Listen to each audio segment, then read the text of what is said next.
Tu sais, beaucoup de gens pensent pouvoir gérer leur préparation mentale seuls, mais en réalité, c'est normal de penser comme ça, puisque tu te dis que tu vois, la préparation mentale, c'est dans la tête, donc il suffit seulement d'être prêt, tout ça, et puis c'est bon.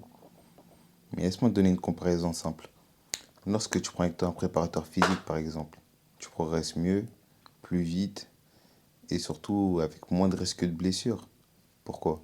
Parce que les exercices, ils ont été faits avec une certaine logique, un certain objectif, et surtout avec une bonne configuration. Eh bien, pour le mental, c'est exactement pareil. Si tu travailles sur ta préparation mentale, au début, ça pourrait être bien, tu pourras progresser un peu.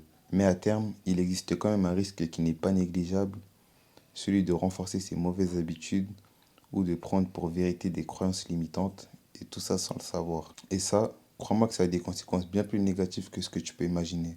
Entre les blocages, la perte de confiance, la baisse de performance, prendre avec toi un professionnel qui soit préparateur mental ou psychologue du sport, c'est ce qui va te permettre de développer une mentalité qui sera sans faille. Avoir une faille dans son mental, ça peut avoir des conséquences très graves sur le long terme.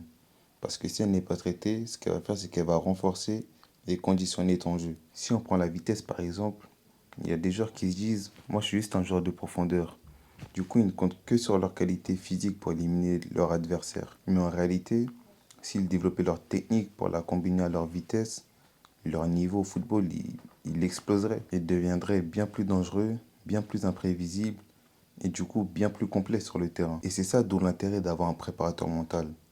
Son but au préparateur mental, c'est de t'éviter à ce que tu te condamnes toi-même à travers des paroles qui sont au final des croyances limitantes et surtout de t'amener à voir plus grand que ce que toi tu crois possible pour toi-même.